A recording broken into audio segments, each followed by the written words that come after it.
They just deported me to Mexico, which is a place where I was born, but I really don't know anybody. I don't even know where to go. I don't even know what to do, like I just can't believe it. Like my life was in Phoenix, not here. There are many people today who've been deported who have incredibly strong ties to the US through family, through community, and they're desperate to return, but there's no legal way for them to return. To be separated from my mom and my three brothers, I can't even explain the pain that I feel right now. Under current law, people who've been deported, no matter what their family ties are, have no legal way to come back to the US. And what we want US immigration law to include is a way for these people to apply to enter legally and to be with their families. Pues ese día que me arrestaron fue la última vez que yo vi a mis hijas.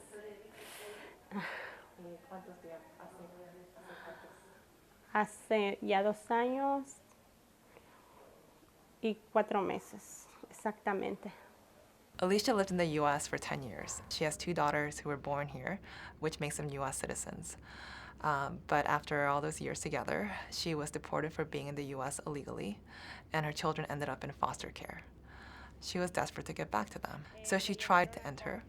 She was caught and criminally prosecuted and sentenced to 13 days.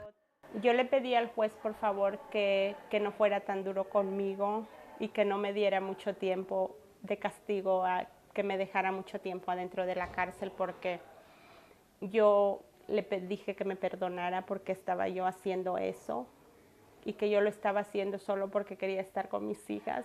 The US government is prosecuting tens of thousands of people like Alicia, people who are desperate to get back to their families, who have minor or no criminal records, but who have no legal way of returning.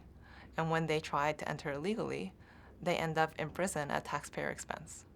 We've been married for 18 years and we've been in this home since we were 21. We lived a really great life, double income. We did family things together. I believe this one was back in 2007 and this was in Mexico when he was deported, but we still obviously try to keep our family together. Heather and Elmer would, in many ways, be a typical American family. Heather's a US citizen, their children are US citizens. Elmer coached Little League, he worked really hard, they owned a house. But they're not a typical family because Elmer was deported for very old criminal convictions.